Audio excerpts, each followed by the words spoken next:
Cognitive dissonance.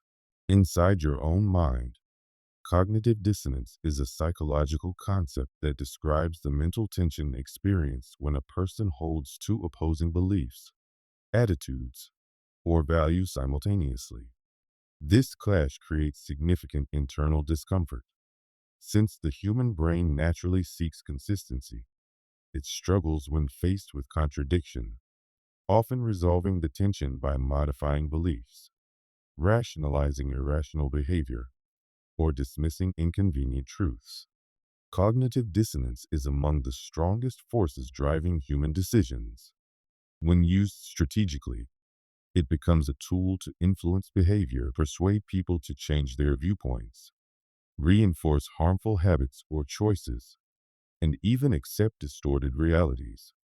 At its root, cognitive dissonance happens when there's a disconnect between one's actions and personal beliefs. Take, for instance, someone who sees themselves as truthful but gets caught in a lie. This creates mental friction. To ease this discomfort, they might downplay the lie. It wasn't that serious. Shift the blame. They pressured me into it. Or alter their belief system. Sometimes lying is justified. Instead of owning up to the inconsistency, the mind seeks a narrative that restores alignment between what they think and how they act. This psychological effect is heavily used in areas like advertising, politics, and social influence. Marketers intentionally trigger dissonance to make consumers uneasy with their current choices, nudging them toward specific actions. For example, a luxury brand might suggest, if you truly value success, you should drive this car. A person who sees themselves as successful but doesn't own the car may feel a mental mismatch. To resolve it, they might either reject the brand's message or, more commonly, buy the car to match their identity with the suggested image. Cults, toxic relationships, and manipulative tactics also rely heavily on cognitive dissonance. A cult leader may preach love and acceptance, but demand strict obedience. When followers detect this contradiction, they often don't question the leader. Instead, they rationalize it. These rules must exist for a higher reason, or internalize blame. Maybe I'm not devoted enough. Likewise, an abusive partner may claim they love the victim while behaving cruelly. The victim, struggling with the conflict between love and abuse, may justify the mistreatment. They only act this way because they care, further entrenching the harmful dynamic. One of the most unsettling uses of cognitive dissonance appears in political and ideological manipulation. Once individuals commit to a belief system, they often resist contradicting evidence. Admitting they were wrong feels too psychologically distressing. That's why people may cling to misinformation, support corrupt figures, or excuse unethical acts if these align with their group identity. Rather than adjusting their beliefs based on new information, they reject or reframe the facts to maintain internal comfort. The power of cognitive dissonance lies in its ability to trap people in their existing choices, making them less open to change. Once someone is emotionally or mentally invested in a decision, relationship, or ideology, their brain works tirelessly to defend it, even when it contradicts logic. This is why people continue with self-sabotaging habits, remain in damaging environments, or hold onto obsolete ideas long after they've stopped being useful. Often, the fear of being wrong outweighs the pursuit of truth. To defend yourself against the manipulation of cognitive dissonance, it's essential to regularly examine your own beliefs. When you feel resistance or discomfort in the face of new information, ask, am I pushing back because this isn't true, or because it challenges what I want to believe? Recognizing dissonance is the first step toward freeing yourself from its grip. Growth comes from learning to sit with discomfort. The contrast principle. The contrast principle is a psychological manipulation tactic that shapes perception by presenting two differing choices one after the other, making one appear far better or worse by comparison. Instead of judging something based solely on its qualities, the human mind assesses it in relation to what came before or after. This principle is frequently applied in marketing, sales, negotiations, and even in personal relationships to sway decision making and steer emotional reactions.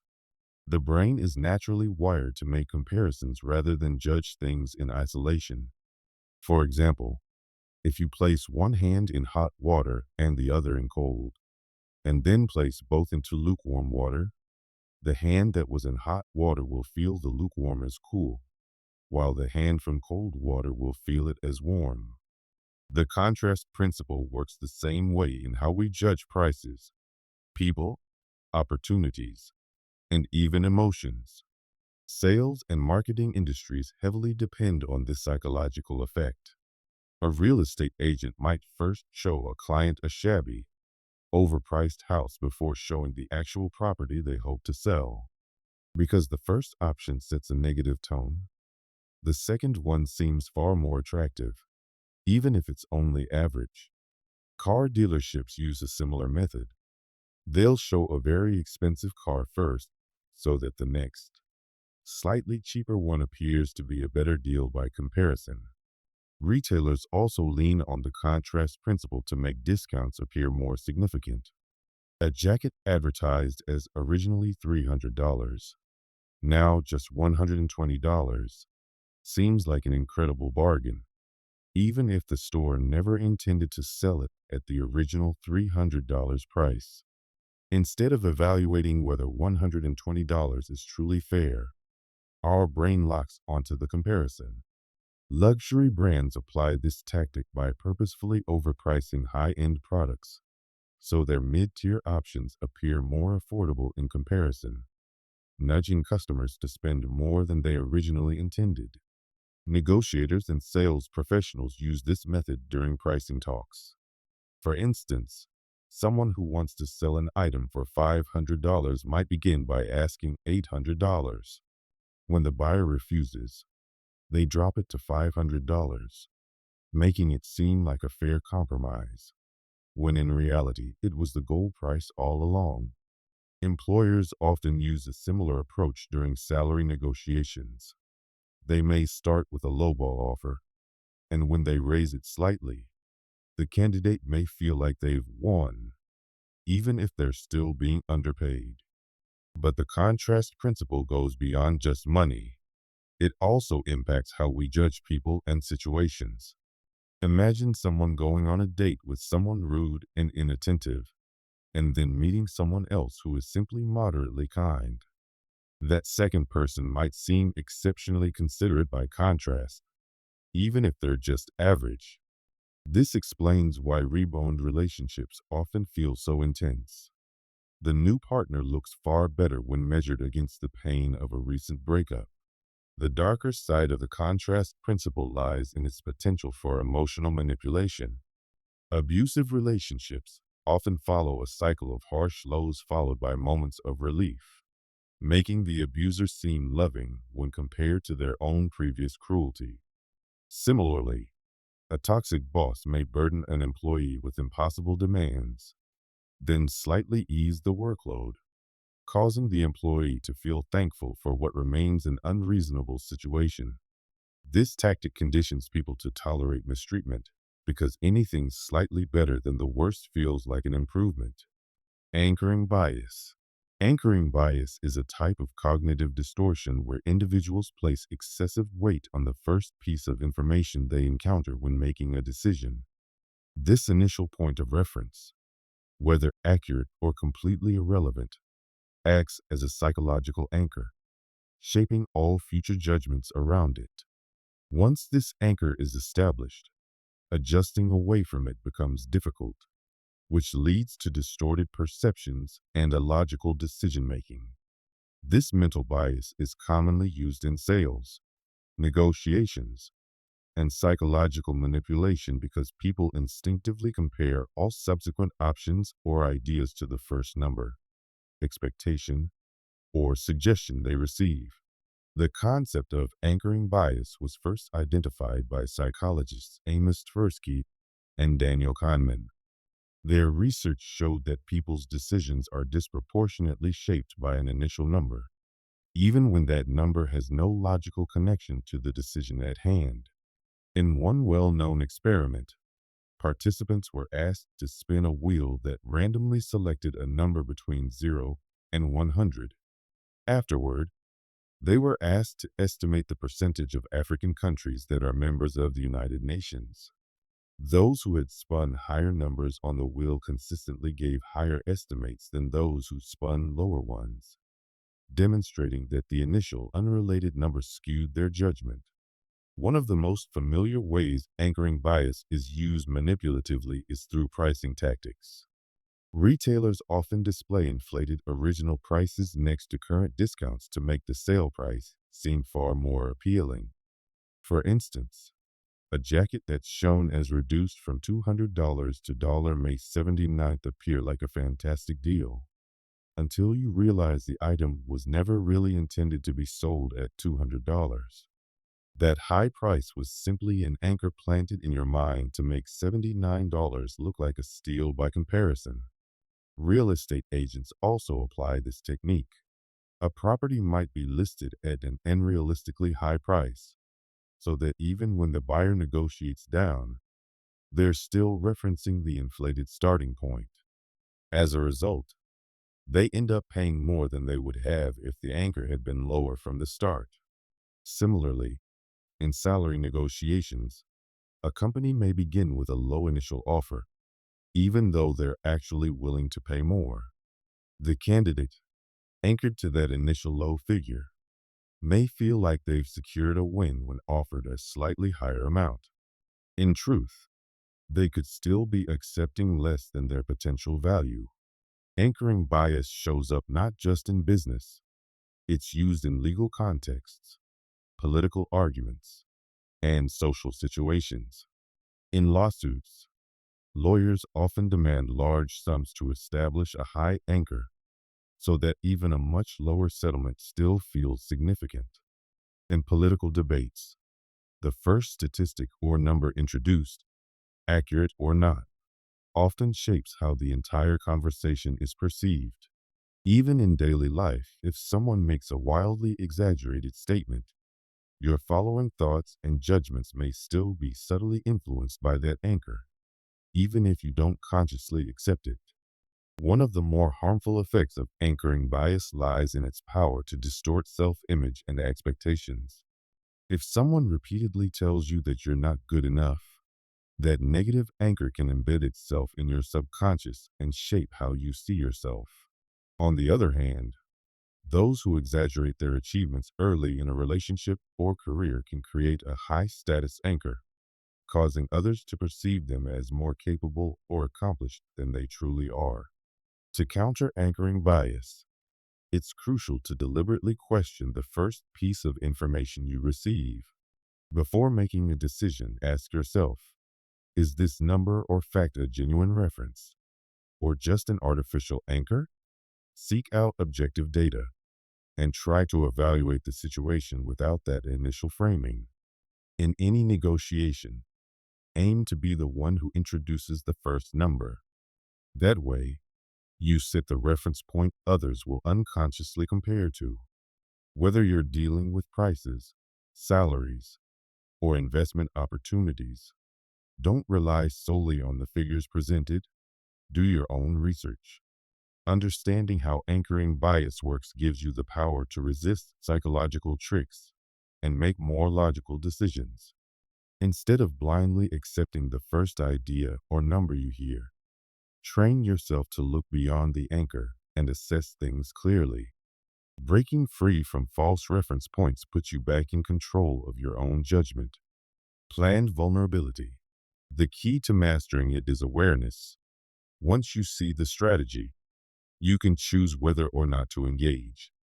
Planned vulnerability is a form of psychological manipulation where someone intentionally reveals their weaknesses, insecurities, or personal struggles to gain trust, evoke sympathy, or gain control over others. Unlike authentic vulnerability, which builds genuine emotional connection and depth, planned vulnerability is a deliberate tactic meant to create emotional imbalance. The objective is to lower the defenses of the person being targeted, making them more likely to open up, place trust in the manipulator, and feel a sense of obligation to give something in return. The human brain is hardwired for reciprocity. When someone shares something personal or emotionally revealing, we naturally feel the urge to match that level of openness. This is why conversations between strangers often grow deeper when one person shares a difficult experience, because the other feels compelled to reciprocate. Manipulators take advantage of this instinct by revealing selective vulnerabilities, carefully chosen stories or details designed to trigger empathy and emotional investment. Their goal is to inspire trust, deepen emotional involvement, and open the door to subtle control. One of the most common environments where planned vulnerability appears is in romantic manipulation. A toxic partner may open up early in a relationship with an emotional story, perhaps about trauma, betrayal, or a painful past, to build a fast-tracked sense of closeness. By appearing emotionally exposed, they create the illusion of deep intimacy, making their new partner feel chosen, trusted, and special.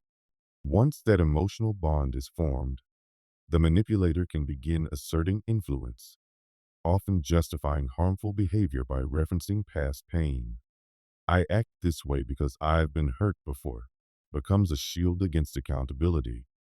In the workplace, planned vulnerability is used to sway coworkers or gain sympathy from subordinates.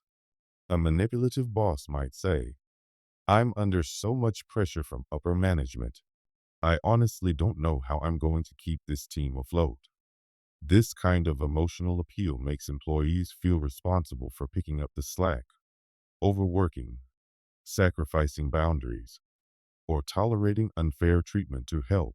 Similarly, a coworker may frequently talk about being overwhelmed or stressed, subtly pressuring others into covering shifts or doing favors, all under the guise of emotional struggle. Salespeople and scammers also use planned vulnerability to build trust. A fraudster pretending to be an investor might say something like, "I've made mistakes before, but I finally found a system that works. Trust me, I'd never steer you wrong." The show of humility makes their pitch feel more believable, more sincere. In politics and media, the same trick appears when public figures share personal stories, not necessarily to connect, but to soften their image and make their audience more forgiving of questionable actions. Sharing a struggle, real or exaggerated, creates an emotional bridge that can lower critical thinking and increase loyalty. Planned vulnerability thrives in social dynamics, especially within friend groups. A person seeking control may exaggerate or fabricate struggles to present themselves as the one who's always hurting, always in need of support. This positions them as someone who deserves protection, attention, and immunity from criticism. The darker side of this tactic is that it creates a sense of emotional debt. Once someone shares their pain, the listener feels psychologically obligated to support, comfort, or defend them. Over time, this obligation can be twisted, making the target feel guilty for setting boundaries, questioning behavior, or even walking away. That's why victims of emotional manipulation often feel stuck. They believe they must help the person who opened up to them, that leaving would be heartless, disloyal, or wrong. To protect yourself from planned vulnerability, observe patterns. Ask yourself, does this person consistently share their struggles only when they need something? Do I feel emotionally pressured or burdened after they open up? True vulnerability unfolds naturally, gradually, and mutually over time. Manipulative vulnerability tends to show up quickly, early in relationships, or at convenient times, right when the manipulator wants something in return. Your best defense is to offer compassion without obligation. You can care without becoming responsible. Just because someone shares their hardship doesn't mean it's your job to fix it. Overloading with information rather than relying on subtle influence. Overloading with information is a psychological manipulation tactic where an individual is flooded with an overwhelming amount of data, making it nearly impossible to think clearly or make rational decisions.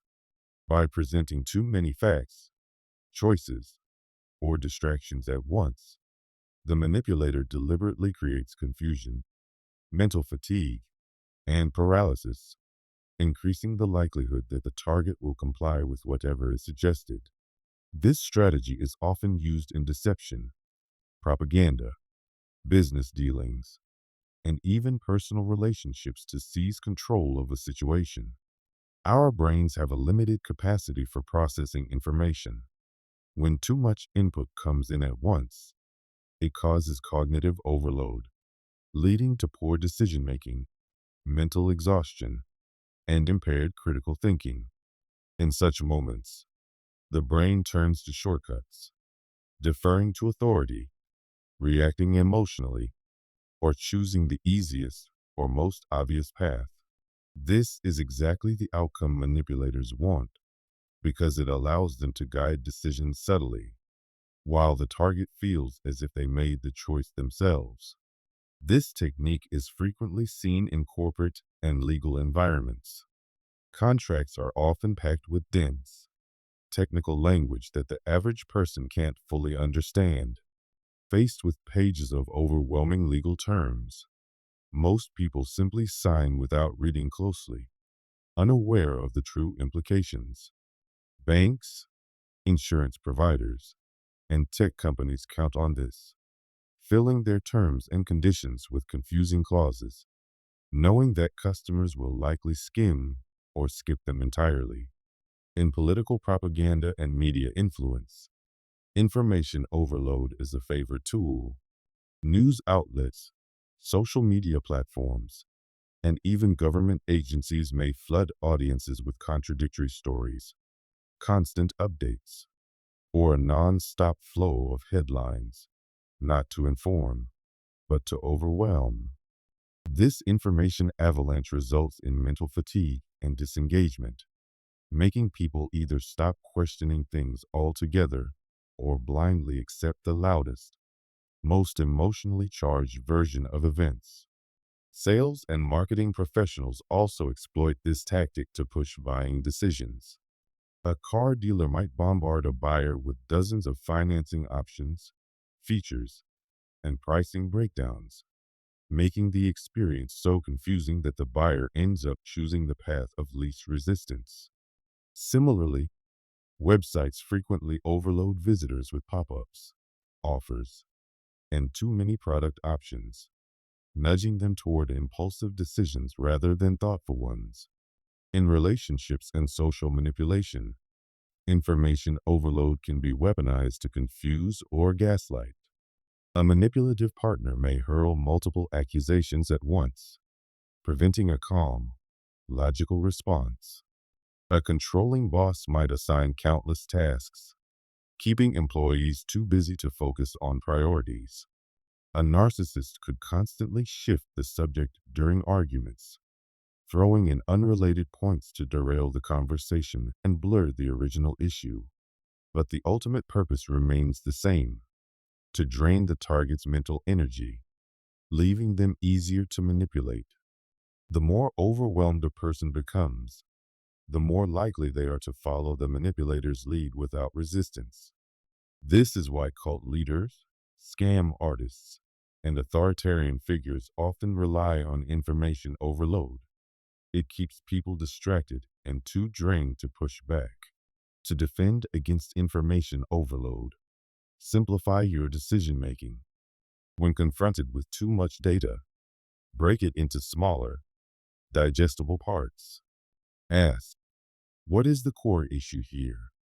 Focus on what truly matters instead of getting lost in unnecessary details. In business and legal matters, take your time.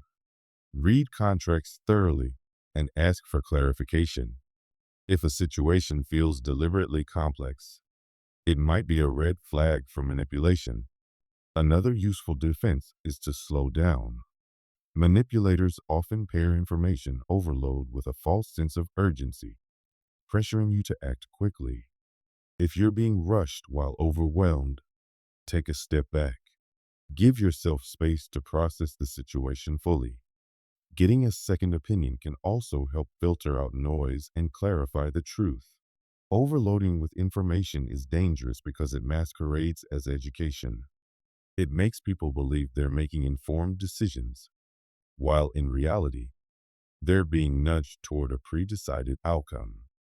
By learning to recognize this tactic, you regain your ability to make decisions from a place of clarity and control, rather than confusion and fatigue. Reverse psychology. Reverse psychology is a manipulative technique in which someone encourages the opposite of what they truly desire, fully aware that the target will resist the suggestion and end up doing exactly what was originally intended. This approach takes advantage of the natural human instinct to resist control or defy authority. Instead of trying to persuade someone directly, the manipulator subtly introduces a suggestion that appeals to the target's ego, independence, or need to assert themselves. This tactic is powerful because people place a high value on personal autonomy. When they sense that their freedom to choose is being limited, they often experience reactance, a psychological pushback against perceived restrictions. By cleverly proposing the opposite of the desired action, the manipulator triggers that inner rebellion, causing the target to act in defiance, ironically doing exactly what the manipulator wanted in the first place. Parents often employ reverse psychology on children. If a child refuses to eat vegetables, rather than pleading, a parent might say, I bet you can't eat all your broccoli. It's probably too much for you. Now motivated to prove themselves capable, the child becomes more willing to eat. Likewise, if a teenager is avoiding cleaning their room, a parent might remark, you probably won't feel like cleaning today. You'll leave it till next week. The teen, determined to assert control, might clean sooner just to contradict the assumption. This technique is also frequently used in sales and marketing. A luxury brand might promote a product as being not for everyone, or only for a select few.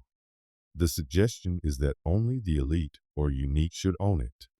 This taps into the consumer's desire for exclusivity, making them more eager to purchase. Similarly, a salesperson might say, I'm not sure this product is the right fit for you. It's more for serious buyers. The potential customer, wanting to prove they are serious, then pushes to buy the product. In social dynamics, reverse psychology is used to influence decisions indirectly. If someone wants a friend to stay longer at a party, they might say, you should probably just go home. You likely wouldn't enjoy staying anyway. The friend, unwilling to seem boring or easily swayed, may choose to remain. A partner craving attention might say, I know you're too busy for me today. I'll just do my own thing. This guilt-laced message may compel the other person to give them attention, even if they hadn't planned to. Politicians and media personalities use reverse psychology to steer public opinion. If a leader wants to promote a controversial idea, they might begin with, a lot of people are going to say this can't be done. The audience, eager to prove otherwise, may be more inclined to support it. Likewise, when an authority figure says, no one will believe me, but it implies that a hidden truth is being suppressed. increasing the likelihood that listeners will believe them. Interestingly, reverse psychology can also be used on oneself for personal growth. Someone struggling with motivation might say, I'm probably not going to work out today. It's okay to skip. That inner rebel then kicks in, driving them to prove themselves wrong. Likewise, someone trying to break a bad habit might tell themselves, I'll just keep doing this unhealthy thing. I'm not going to stop.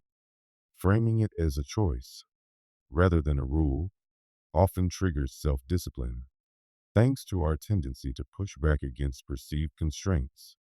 However, reverse psychology becomes dangerous when wielded manipulatively.